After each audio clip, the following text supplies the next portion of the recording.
ವಾದ ಸಂವಾದದ ಈ ಬೌದ್ಧಿಕ ವೇದಿಕೆಗೆ ಸ್ವಾಗತ. ಒಂದು ಕ್ಷಣ ಯೋಚಿಸಿ. ಮನುಷ್ಯನ ಸರಾಸರಿ ಆಯುಷ್ಯ 100 ವರ್ಷಗಳು ಅಂತ ಇಟ್ಕೊಳ್ಳೋಣ. ಸರಿ. ಆ 100 ವರ್ಷಗಳಲ್ಲಿ ಅಂದ್ರೆ 36,000 ಹಗಲುಗಳು ಮತ್ತು 36,000 ರಾತ್ರಿಗಳು ಬರ್ತವೆ. ಒಟ್ಟು 72,000 ಕಾಲಘಟ್ಟಗಳು. ಈಗ ದಿನನಿತ್ಯ ಕೇವಲ 10 ನಿಮಿಷ ಮಾಡುವ ಒಂದು ಪ್ರಾಚೀನ ಆಚರಣೆ ಈ 72,000 ಕಾಲಘಟ್ಟಗಳನ್ನು ಅಂದರೆ ನಮ್ಮ ಇಡೀ ಜೀವಿತಾವಧಿಯನ್ನು ಒಂದು ನಿಖರವಾದ ಗಣಿತದ ಸೂತ್ರದಂತೆ ಬೆಸೆಯುತ್ತೆ ಅಂದ್ರೆ ನೀವು ನಂಬ್ತೀರಾ? ಕೇಳೋಕೆ ಸ್ವಲ್ಪ ಆಶ್ಚರ್ಯ ಅನ್ಸುತ್ತೆ. ಹೌದು. ಇಂದಿನ ನಮ್ಮ ಚರ್ಚೆ ಭಾರತೀಯ ಪರಂಪರೆಯ ಅತ್ಯಂತ ಪ್ರಾಚೀನ ಪ್ರಕ್ರಿಯೆಯಾದ ಸಂಧ್ಯಾವಂದನೆಯ ಸುತ್ತ ಸುತ್ತುತ್ತದೆ. ವಿಜಯೇಂದ್ರ ರಾಮನಾಥ ಭಟ್ಟರು ಸಂಪಾದಿಸಿರುವ ಸಂಧ್ಯಾವಂದನೆಯ ಅಂತರಂಗ ಅನ್ನೋ ಆಳವಾದ ಗ್ರಂಥದ ಆಧಾರದ ಮೇಲೆ ನಾವೊಂದು ಮುಖ್ಯವಾದ ಪ್ರಶ್ನೆಯನ್ನು ಎತ್ತಿಕೊಳ್ತಾ ಇದ್ದೀವಿ. ಅಂದ್ರೆ ಸಂಧ್ಯಾವಂದನೆಯಂತಹ ಪುರಾತನ ಪ್ರಕ್ರಿಯೆಯ ನಿಜವಾದ ಶಕ್ತಿ ಅಡಗಿರುವುದು ಎಲ್ಲಿ ಅನ್ನೋದಲ್ವಾ? ನಿಖರವಾಗಿ ಅದು ಈ ಬೃಹತಿ ಸಹಸ್ರ ಎಂಬ 72,000 ಬೌದ್ಧಿಕ ಮತ್ತು ತಾತ್ವಿಕ ಅನುಸಂಧಾನದಲ್ಲಿದೆಯಾ? ಅಂದ್ರೆ ಅರಿವಿನ ನೆಲೆಯಾದ ಜ್ಞಾನಯೋಗದಲ್ಲಿದೆಯಾ?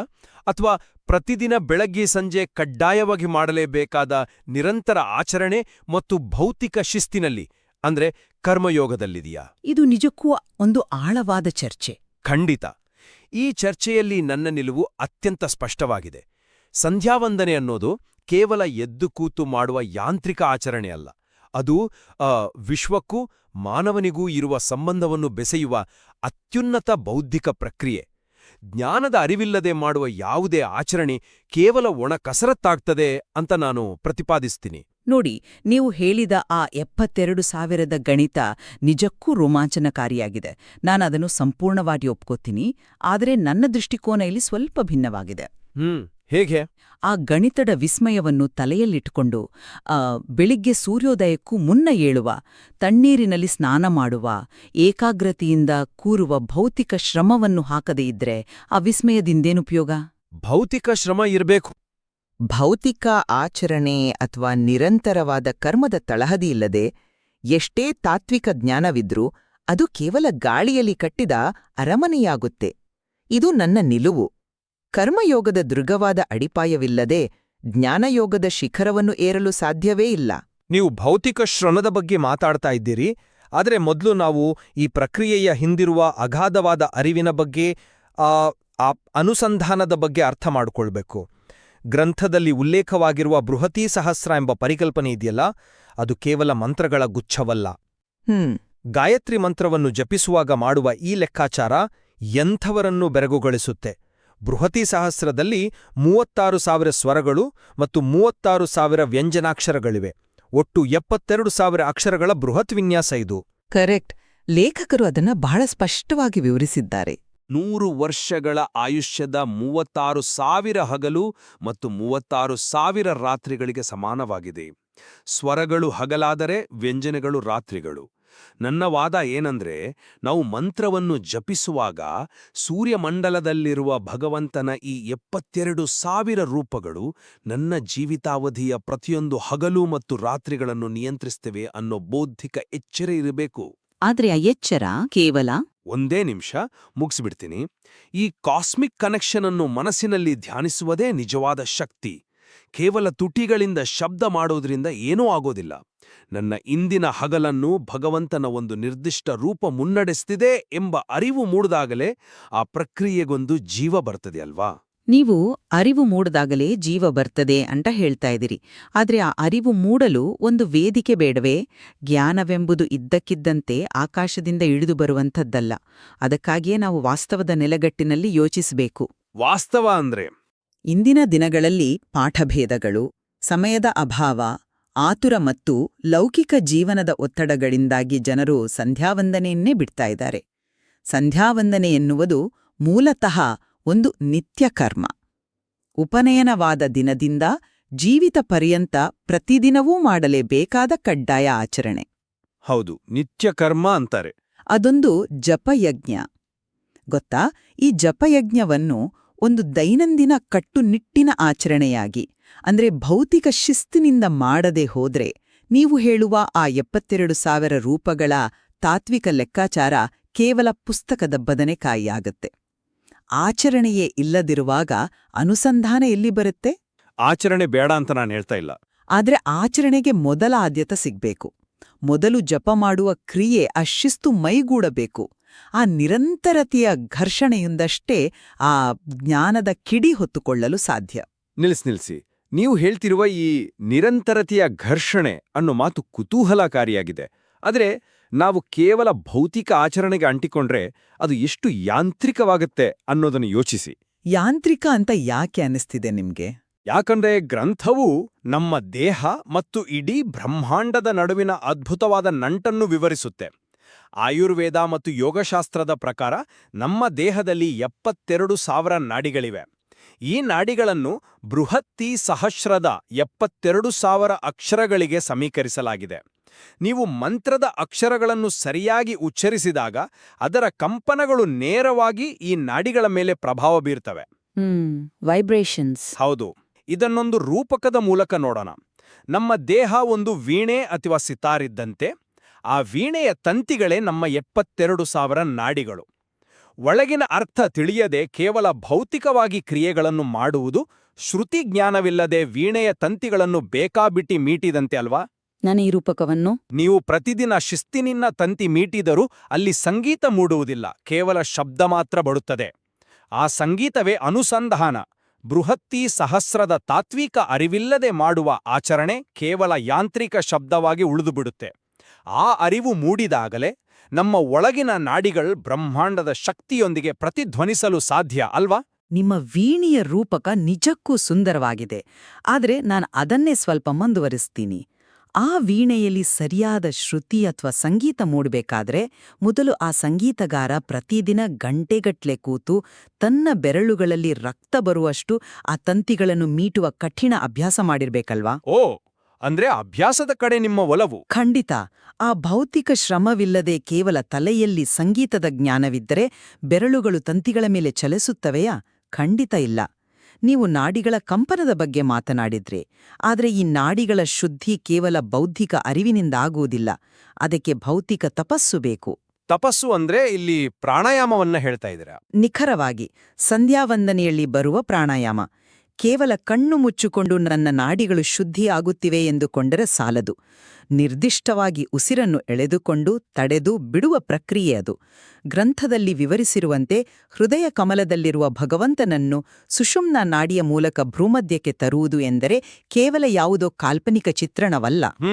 ಇದು ನಮ್ಮ ಉಸಿರಾಟವನ್ನು ನಿಯಂತ್ರಿಸಿ, ಹೃದಯದ ಬಡಿತವನ್ನು ಹತೋಟಿಗೆ ತಂದು, ಚಂಚಲವಾದ ಮನಸ್ಸನ್ನು ಮೆದುಳಿನ ಕೇಂದ್ರ ಬಿಂದುವಿಗೆ ತರುವ ಒಂದು ಅಪ್ಪಟ ಭೌತಿಕ ಮತ್ತು ನರವಿಜ್ಞಾನದ ಪ್ರಕ್ರಿಯೆ.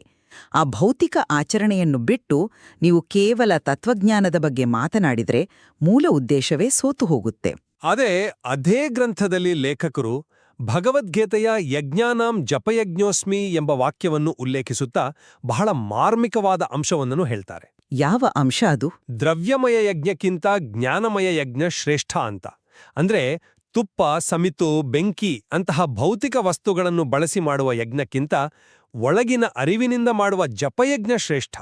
ಇಲ್ಲಿ ಜಪ ಎಂದ್ರೆ ಕೇವಲ ತುಟಿಗಳ ಚಲನೆಯಲ್ಲ, ಅದು ಮನಸ್ಸಿನ ಚಲನೆ. ಸೂರ್ಯನಾರಾಯಣನ 7200 ರೂಪಗಳನ್ನು ಪ್ರಜ್ಞಾಪೂರ್ವಕವಾಗಿ ಧ್ಯಾನಿಸುವುದು ಹೌದು. ಆದ್ರೆ ಅದಕ್ಕೆ ನೋಡಿ, ಈಗಿನ ಕಾಲದ ಯುವಕನೊಬ್ಬನನ್ನೇ ತೆಗೆದುಕೊಳ್ಳೋಣ. ಅವನಿಗೆ ಬೆಳಗ್ಗೆ ಆಫೀಸಿಗೆ ಹೋಗುವ ಧಾವಂತವಿರುತ್ತೆ. ಸಂಧ್ಯಾವಂದನೆಗೆ ಅವನ ಬಳಿ ಇರುವುದು ಕೇವಲ 5 ನಿಮಿಷ. ಆ 5 ನಿಮಿಷಗಳಲ್ಲಿ ಅರ್ಥವಿಲ್ಲದೆ ಯಾಂತ್ರಿಕವಾಗಿ ಮಂತ್ರಗಳನ್ನು ಉರುಹೊಡೆಯುವುದಕ್ಕಿಂತ ಕೇವಲ 1 ನಿಮಿಷ ಕಣ್ಣು ಮುಚ್ಚಿ ನನ್ನ ಆಯುಷ್ಯದ ಈ ಕ್ಷಣವನ್ನು ಭಗವಂತನ ನಿರ್ದಿಷ್ಟ ರೂಪವೊಂದು ನಿಯಂತ್ರಿಸುತ್ತಿದೆ ಎಂಬ ಅರಿವಿಂದ ಆ ಮಂತ್ರವನ್ನು ಉಚ್ಚರಿಸಿದರೆ ಆ ಜ್ಞಾನಮಯ ಯಜ್ಞ ಹೆಚ್ಚು ಶಕ್ತಿಯುತವಲ್ಲವೇ? ನಿಮ್ಮ ಉದಾಹರಣೆ? ನೀವು ಎಲ್ಲಿ ಹೇಗೆ ಕೂತಿದ್ದೀರಿ ಎನ್ನುವುದಕ್ಕಿಂತ ನಿಮ್ಮ ಪ್ರಜ್ಞೆ ಆ ಬ್ರಹ್ಮಾಂಡದ ಆಳವನ್ನು ಸ್ಪರ್ಶಿಸುತ್ತಿದೆಯಾ ಎನ್ನುವುದು ಮುಖ್ಯವಾಗುತ್ತೆ. ಭೌತಿಕ ಶಿಸ್ತನ್ನು ನಾನು ಸಂಪೂರ್ಣವಾಗಿ ತಳ್ಳಿಹಾಕ್ತಾ ಇಲ್ಲ. ಆದರೆ ಆ ಭೌತಿಕ ಶಿಸ್ತಿಗೆ ಒಂದು ಆತ್ಮವನ್ನು ತುಂಬುವುದು ಈ ಜ್ಞಾನ. ನೀವು ಕೊಟ್ಟ ಈ ಆಧುನಿಕ ಯುವಕನ 5 ನಿಮಿಷದ ಉದಾಹರಣೆ ವಾಸ್ತವಕ್ಕೆ ಹತ್ತಿರವಾಗಿದೆ, ಒಪ್ತೀನಿ. ಆದ್ರೆ ನಾನು ನಿಮ್ಮ ತೀರ್ಮಾನವನ್ನು ಒಪ್ಪುವುದಿಲ್ಲ. ಸಮಯದ ಅಭಾವವನ್ನ ನಾವು ಜ್ಞಾನದ ನೆಪದಲ್ಲಿ ಸಮರ್ಥಿಸ್ಕೋಬಾರ್ದು. ಸಮರ್ಥನೆ ಅಲ್ಲ, ಅದು ಪ್ರಾಯೋಗಿಕತೆ. ಆದರೂ ಜಪಯಜ್ಞ ಎನ್ನುವುದು ಕೇವಲ ಮಾನಸಿಕ ಪ್ರಕ್ರಿಯೆಯಲ್ಲ, ಅದೊಂದು ನಮ್ಮ ಅಹಂಕಾರವನ್ನು ಸುಡುವ ಪ್ರಕ್ರಿಯೆ. ದ್ರವ್ಯಮಯ ಯಜ್ಞದಲ್ಲಿ ನಾವು ಹೇಗೆ ವಸ್ತುಗಳನ್ನು ಬೆಂಕಿಗೆ ಆಹುತಿ ನೀಡುತ್ತೇವೆಯೋ ಹಾಗೆಯೇ ಜಪಯಜ್ಞದಲ್ಲಿ ನಮ್ಮ ಸಮಯವನ್ನು, ನಮ್ಮ ಅಹಂಕಾರವನ್ನು ಆಹುತಿ ನೀಡುತ್ತೇವೆ. ಎಷ್ಟೇ ಕೆಲಸವಿದ್ರೂ, ಇಡೀ ಜಗತ್ತೇ ಓಡ್ತಾ ಇದ್ರೂ ಆ ಬೆಳಿಗ್ಗೆ ಸೂರ್ಯೋದಯದ ಹೊತ್ತಿಗೆ ಮತ್ತು ಸಂಜೆ ಸೂರ್ಯಾಸ್ತದ ಹೊತ್ತಿಗೆ ಎಲ್ಲವನ್ನೂ ಬದಿಗಿಟ್ಟು ಪ್ರಕೃತಿಯ ಆ ಬದಲಾವಣೆಯ ಜೊತೆ ನಿಂತು ಆಚರಿಸುವ ಶಿಸ್ತು ಇದೆಯಲ್ಲ, ಅದು ಸಾಮಾನ್ಯವಾದ ತ್ಯಾಗವಲ್ಲ. ತ್ಯಾಗ ನಿಜ. ನೀವು ಹೇಳುವ ಆ 5 ನಿಮಿಷದ ಅರಿವು ಪ್ರತಿದಿನದ ಕಠಿಣ ಶಿಸ್ತಿನ ತಳಹದಿಯಿಲ್ಲದೆ ದೀರ್ಘಕಾಲ ಉಳಿಯುವುದಿಲ್ಲ. ನಿರಂತರತೆ ಇಲ್ಲದಿದ್ದರೆ ಆ 72,000 ರೂಪಗಳ ಕಲ್ಪನೆ ಕೇವಲ ಒಂದು ತಾತ್ವಿಕ ಸಿದ್ಧಾಂತವಾಗಿ ಉಳಿಯುತ್ತೆ. ನೀವು ಶಿಸ್ತನ್ನು ಕೈಬಿಟ್ಟ ಮರುಗಳಿಗೆ ಆ ಜ್ಞಾನವೂ ಮರೆಯಾಗುತ್ತೆ. ಸರಳವಾಗಿ ಹೇಳಬೇಕೆಂದರೆ, ಕರ್ಮವು ಜ್ಞಾನವನ್ನು ಹಿಡಿದಿಡುವ ಪಾತ್ರೆಯೇ ಒಡೆದೋಗಿದ್ದರೆ ಜ್ಞಾನದ ಜಲ ನಿಲ್ಲುವುದಾದರೂ ಎಲ್ಲಿ? ಪಾತ್ರೆಯ ಉಪಮೆಯನ ನಾನು ಖಂಡಿತ ಸ್ವೀಕರಿಸ್ತೀನಿ. ಆದರೆ ಖಾಲಿ ಪಾತ್ರೆಯನ್ನು ಹಿಡಿದುಕೊಂಡು ಪ್ರತಿದಿನವೂ ಕೇವಲ ನಿಲ್ಲುವುದರಲ್ಲಿ ಅರ್ಥವಿದೆಯಾ? ಲೇಖಕರು ಗ್ರಂಥದಲ್ಲಿ ಬರೆದಿರುವ ಒಂದು ಅತ್ಯದ್ಭುತವಾದ ಸಾಲನ್ನು ನಾವಿಲ್ಲಿ ಸೂಕ್ಷ್ಮವಾಗಿ ಗಮನಿಸಬೇಕು. ಹೇಳಿ. ಈ ರೂಪಗಳ ಚಿಂತನೆಯ ಸಂಪರ್ಕದಿಂದಾಗಿ ಗಾಯತ್ರಿ ಮಂತ್ರದ ಜಪವು ಅತಿಶಯವಾಗಿ ಚುರುಕಾಗಿ ಸಾಗುವುದು. ಇದರ ಅರ್ಥವೇನು? ಕೇವಲ ಯಾಂತ್ರಿಕ ಕ್ರಿಯೆಯನ್ನು ಮಾಡುವುದಕ್ಕಿಂತ ಆ 72,000 ಅಕ್ಷರಗಳ, ಹಗಲು ರಾತ್ರಿಗಳ ಮತ್ತು ನಾಡಿಗಳ ಜ್ಞಾನ ಅಥವಾ ಚಿಂತನೆ ನಮ್ಮ ಆಚರಣೆಗೆ ಒಂದು ವಿಭಿನ್ನವಾದ ವೇಗವನ್ನು ಕೊಡುತ್ತೆ. ವೇಗ ಅಂದ್ರೆ ಮೊಮೆಂಟಮ್ ಅಲ್ವಾ? ಹೌದು. ಅಂದ್ರೆ ನೀವು ಮಾಡುವ ಆ ಕರ್ಮಕ್ಕೆ ಜೀವ ತುಂಬುವುದೇ ಈ ತಾತ್ವಿಕ ಅರಿವು. ಜ್ಞಾನವಿಲ್ಲದ ಕರ್ಮ ಕುರುಡಾಗುತ್ತದೆ. ನಮ್ಮ ಪ್ರತಿಯೊಂದು ಉಸಿರು ಬೃಹತೀ ಸಹಸ್ರದ ಅಕ್ಷರಗಳಿಗೆ ಬೆಸೆದುಕೊಂಡಿದೆ ಎಂದು ಅರಿತಾಗ ಆ ಯುವಕನಿಗೆ ಸಂಧ್ಯಾವಂದನೆ ಕೇವಲ ಒಂದು ದಿನಚರಿಯಾಗಿ ಬೋರ್ ಹೊಡಿಸುವ ಕೆಲಸವಾಗಿ ಉಳಿಯುವುದಿಲ್ಲ. ಅದೊಂದು ಕಾಸ್ಮಿಕ್ ಈವೆಂಟ್ ಆಗಿ ಬದಲಾಗುತ್ತೆ. ನಿಮ್ಮ ಭೌತಿಕ ಶಿಸ್ತು ಆ ಭವ್ಯವಾದ ಯಂತ್ರವನ್ನು ಕಟ್ಟಬಹುದು, ಆದರೆ ಆ ಯಂತ್ರವನ್ನು ಸ್ಟಾರ್ಟ್ ಮಾಡೋದು, ಅದಕ್ಕೆ ಪ್ರೇರಣೆ ನೀಡುವುದು ಈ ಬೌದ್ಧಿಕ ಎಚ್ಚರ. ನೀವು ಪ್ರೇರಣೆ ಮತ್ತು ವೇಗದ ಬಗ್ಗೆ ಮಾತಾಡ್ತಾ ಇದ್ದೀರಿ, ಆದರೆ ವಾಸ್ತವದಲ್ಲಿ ಈ ಕ್ರಿಯೆಯನ್ನು ಆರಂಭ ಮಾಡುವುದೇ ಇಂದಿನ ಬಹುದೊಡ್ಡ ಸವಾಲು. ಹೇಗೆ? ಲೇಖಕರು ತಮ್ಮ ಅಂತರಂಗದ ನುಡಿಯಲ್ಲಿ ಸ್ಪಷ್ಟವಾಗಿ ಒಂದು ಕಳವಳವನ್ನು ವ್ಯಕ್ತಪಡಿಸ್ತಾರೆ. ಕಾಲಬಲದಿಂದ ಮತ್ತು ಆಧುನಿಕತೆಯ ಪ್ರಭಾವದಿಂದ ಅನೇಕರು ಇದನ್ನು ಆಚರಿಸುತ್ತಿಲ್ಲ, ಆಚರಿಸುವರಲ್ಲೂ ಅದು ಸಮರ್ಪಕವಾಗಿ ಆಗುತ್ತಿಲ್ಲ ಅಂತ. ಈ ಸಮಸ್ಯೆ ಶುರುವಾಗುವುದು ಎಲ್ಲಿಂದ ಎಂದು ನೀವು ಭಾವಿಸುತ್ತೀರಿ? ಬೃಹತಿ ಸಹಸ್ರದ ಜ್ಞಾನದ ಕೊರತೆಯಿಂದಲೇ? ಖಂಡಿತ ಇಲ್ಲ. ಸಮಸ್ಯೆ ಇರುವುದು ಆಚರಣೆಯ ಬಗೆಗಿನ ಉದಾಸೀನತೆಯಲ್ಲಿ. ಉದಾಸೀನತೆ ಇರಬಹುದು, ಆದರೆ ನೋಡಿ, ನೀವು ಹೇಳುವ ಈ ಅಗಾಧವಾದ ಜ್ಞಾನವು ಅತ್ಯಂತ ಉನ್ನತ ಮಟ್ಟದ ಸಾಧಕರಿಗೆ ಮಾತ್ರ ದಕ್ಕುವಂಥದ್ದು. ಅದು ಪರ್ವತದ ತುದಿ. ಆದರೆ ಪ್ರತಿದಿನ ಬೆಳಿಗ್ಗೆ ಎದ್ದು ಮಡಿಬಟ್ಟೆ ಉಟ್ಟು, ನಿರ್ದಿಷ್ಟ ಭಂಗಿಯಲ್ಲಿ ಕೂತು, ಆಸನ ಶುದ್ಧಿ ಮಾಡಿ, ಮಂತ್ರಗಳನ್ನು ಉಚ್ಚರಿಸುವ ಆ ಭೌತಿಕ ಶ್ರಮವಿದೆಯಲ್ಲ, ಅದು ಪರ್ವತವನ್ನು ಏರುವ ಮೊದಲ ಹೆಜ್ಜೆ, ಮತ್ತು ಅದು ಪ್ರತಿಯೊಬ್ಬರೂ ಮಾಡಲೇಬೇಕಾದದ್ದು.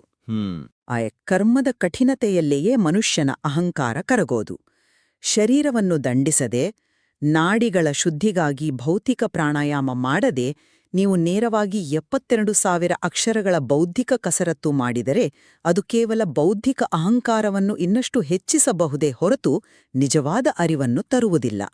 ಹಾಗಾಗಿಯೇ ಲೇಖಕರು ಭಕ್ತಿಯುಕ್ತ ಕರ್ಮಯೋಗಕ್ಕೆ ಅಷ್ಟು ಒತ್ತು ನೀಡಿದ್ದಾರೆ. ಮೊದಲು ಕರ್ಮ, ಆಮೇಲೆ ಜ್ಞಾನ. ಕರ್ಮವೇ ಇಲ್ಲಿ ಅಡಿಪಾಯ. ಹೌದು, ಕರ್ಮದಿಂದ ಅಹಂಕಾರ ಕರಗುತ್ತದೆ ಎಂಬ ನಿಮ್ಮ ವಾದದಲ್ಲಿ ಹುರುಳಿದೆ. ಆದರೆ ಅದೇ ಗ್ರಂಥದಲ್ಲಿ ಉಲ್ಲೇಖಿಸಿರುವ ಇನ್ನೊಂದು ಆಳವಾದ ಆಯಾಮವನ್ನು ನಾವು ಕಡೆಗಣಿಸುವಂತಿಲ್ಲ.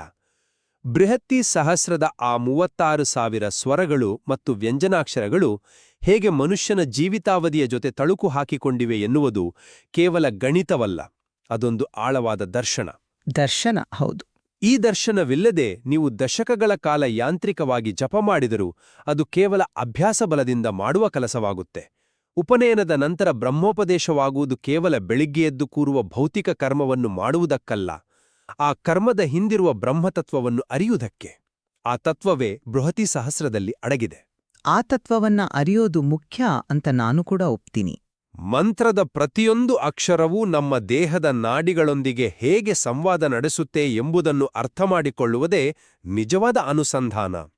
ನಾನು ಮತ್ತೆ ಮತ್ತೆ ಹೇಳ್ತಾ ಇರೋದು ಇದನ್ನೇ, ಜ್ಞಾನದ ಬೆಳಕಿಲ್ಲದೆ ಕರ್ಮದ ನಡಿಗೆ ಎಷ್ಟೇ ಶಿಸ್ತುಬದ್ಧವಾಗಿದ್ದರೂ ಕತ್ತಲಲ್ಲಿ ನಡೆಯುವ ಹಾಗೆ ಗಮ್ಯವನ್ನು ತಲುಪುವುದು ಕಷ್ಟ.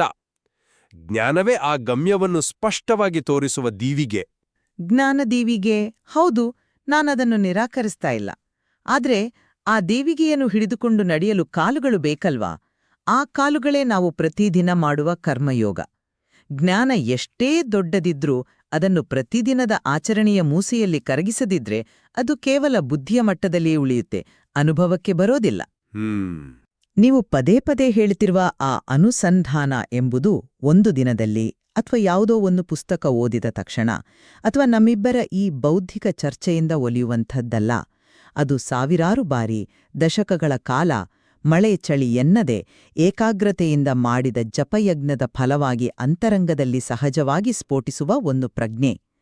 ಭೌತಿಕ ಶಿಸ್ತನ್ನು ನಿರ್ಲಕ್ಷಿಸಿ ಕೇವಲ ತತ್ವಜ್ಞಾನದ ಬಗ್ಗೆ ಮಾತನಾಡುವುದು ಈಜಲು ಕಲಿಯದೆ ನೀರಿನಿಂದ ದೂರ ನಿಂತು ಸಾಗರದ ಆಳದ ಬಗ್ಗೆ ಸುಂದರವಾದ ಪ್ರಬಂಧ ಬರೆದಂತೆ. ಓಹೋ, ಒಳ್ಳೆ ಹೋಲಿಕೆ. ಮೊದಲು ನೀರಿಗೆ ಧುಮುಕಬೇಕು, ಪ್ರತಿದಿನ ಕೈಕಾಲು ಬಡಿಯಬೇಕು, ನೀರು ಕುಡಿಯಬೇಕು. ಆ ಶ್ರಮವೇ ಕರ್ಮಯೋಗ. ವಿಜಯೇಂದ್ರ ರಾಮನಾಥ ಭಟ್ಟರು ತಮ್ಮ ಸುದೀರ್ಘ ಅಧ್ಯಯನದಿಂದ ಈ ಸಂಪುಟಗಳನ್ನು ಹೊರತಂದಿದ್ದಾರೆ. ಕೇವಲ ತಾತ್ವಿಕ ಚಿಂತನೆ ಸಾಕು ಎಂದಾಗಿದ್ದರೆ ಅವರು ಆಚರಣೆಯ ಸೂಕ್ಷ್ಮಗಳನ್ನು, ಆಸನದ ಭಂಗಿಗಳನ್ನು, ಪ್ರಾಣಾಯಾಮದ ಕ್ರಮಗಳನ್ನು ಅಷ್ಟು ಕಟ್ಟುನಿಟ್ಟಾಗಿ ಏಕೆ ವಿವರಿಸುತ್ತಿದ್ದರು? ಆಚರಣೆಯ ಪ್ರಾಮುಖ್ಯತೆ ಎಷ್ಟಿದೆ ಎಂಬುದಕ್ಕೆ ಆ ಗ್ರಂಥವೇ ಸಾಕ್ಷಿ. ನಿಮ್ಮ ಆ ಮಾತು ನಮ್ಮ ಚರ್ಚೆಯ ಒಂದು ತಾರ್ಕಿಕ ಅಂತ್ಯದತ್ತ ನಮ್ಮನ್ನು ಕೊಂಡೊಯ್ಯುತ್ತಿದೆ ಅಂತ ನನಗನ್ನಿಸ್ತಿದೆ. ಇಷ್ಟೊತ್ತು ನಾವು ಮಂಡಿಸಿದ ವಾದಗಳನ್ನು ಒಮ್ಮೆ ಹಿಂದಿರುಗಿ ನೋಡೋಣ. ಬೃಹತಿ ಸಹಸ್ರದ 72,000 ಅಕ್ಷರಗಳು, ನಮ್ಮ ಆಯುಷ್ಯದ ದಿನರಾತ್ರಿಗಳು ಮತ್ತು ನಮ್ಮ ದೇಹದ ನಾಡಿಗಳ ನಡುವಿನ ಆ ವಿಸ್ಮಯಕಾರಿ ತಾತ್ವಿಕ ಅನುಸಂಧಾನವೇ ಸಂಧ್ಯಾವಂದನೆಯ ಉಸಿರು ಎಂಬುದನ್ನು ನನ್ನ ವಾದ ಸಾರುತ್ತೆ. ಭಗವಂತನ ರೂಪಗಳನ್ನು ಈ ಪ್ರಕ್ರಿಯೆಯ ಮೂಲಕ ಗ್ರಹಿಸುವ ಬೌದ್ಧಿಕ ಅರಿವಿಲ್ಲದೆ ಕೇವಲ ದಿನಚರಿಯೆಗಾಗಿ ಮಾಡುವ ಈ ಪ್ರಾಚೀನ ಆಚರಣೆ ಶ್ರುತಿಯಿಲ್ಲದ ವೀಣೆಯಂತೆ ಅಪೂರ್ಣವಾಗುತ್ತೆ ಎಂಬುದು ನನ್ನ ಸ್ಪಷ್ಟ ನಿಲುವು. ಖಂಡಿತ. ಮತ್ತು ಆ ಉಸಿರು ನಿರಂತರವಾಗಿ ಹರಿಯಲು ಪ್ರತಿದಿನ ಬಿಡದೆ ಮಾಡುವ ಕರ್ಮಯೋಗ ಅಥವಾ ಜಪಯಜ್ಞದ ಭೌತಿಕ ಮತ್ತು ಆಚರಣಾತ್ಮಕ ತಳಹದಿ ಅತ್ಯಗತ್ಯ ಎಂಬುದು ನನ್ನ ದೃಷ್ಟಿಕೋನ. ದೈಹಿಕ ಶಿಸ್ತು, ಏಕಾಗ್ರತೆ ಮತ್ತು ಪ್ರಕೃತಿಯ ಕಾಲಚಕ್ರದೊಂದಿಗೆ ಪ್ರತಿದಿನ ಬೆಳಗೂ ಸಂಜೆ ನಾವು ಕಟ್ಟಿಕೊಳ್ಳುವ ಆ ನಂಟು ಇಲ್ಲದಿದ್ದರೆ ಈ ಎಲ್ಲ ಬೌದ್ಧಿಕ ಚಿಂತನೆಗಳು ಕೇವಲ ಕಲ್ಪನೆಗಳಾಗಿ ಕರಗಿ ಹೋಗುತ್ತವೆ. ಶರೀರವನ್ನು ದಂಡಿಸದೆ, ಶಿಸ್ತನ್ನು ಪಾಲಿಸದೆ ನಾವು ಬ್ರಹ್ಮಾಂಡದ ಶಕ್ತಿಯನ್ನು ಅರಿಯಲು ಸಾಧ್ಯವೇ ಇಲ್ಲ. ಕರ್ಮವಿಲ್ಲದ ಜ್ಞಾನ ಅಡಿಪಾಯವಿಲ್ಲದ ಕಟ್ಟಡವಿದ್ದಂತೆ. ಹೌದು. ಮತ್ತು ನಮ್ಮ ಈ ತೀವ್ರವಾದ ಚರ್ಚೆಯ ನಂತರ ನಾವಿಬ್ಬರೂ ಒಂದು ಸಮ್ಮಿಲನ ಬಿಂದುವಿಗೆ, ಒಂದು ಒಮ್ಮತಕ್ಕೆ ಬಂದಿದ್ದೇವೆ ಅಂತ ನನಗೆ ತೋರುತ್ತದೆ. ವಿಜಯೇಂದ್ರ ರಾಮನಾಥ ಭಟ್ಟರು ಸಂಪಾದಿಸಿರುವ ಈ ಗ್ರಂಥದ 2 ಸಂಪುಟಗಳು ಹೇಳುವಂತೆ ಆ ಕರ್ಮಯೋಗ ಮತ್ತು ಜ್ಞಾನಯೋಗ ಎರಡೂ ಒಂದಕ್ಕೊಂದು ಪೂರಕವಾಗಿವೆ, ವಿರೋಧಿಗಳಲ್ಲ. ನೀವು ಹೇಳುವ ದೈಹಿಕ ಶಿಸ್ತು ಆ ಭವ್ಯವಾದ ಯಂತ್ರವನ್ನು ನಿರ್ಮಿಸಿದ್ರೆ, ನಾನು ಹೇಳುವ ಬೌದ್ಧಿಕ ಅರಿವು ಆ ಯಂತ್ರಕ್ಕೆ ಜೀವಾಳವನ್ನು ನೀಡುತ್ತೆ.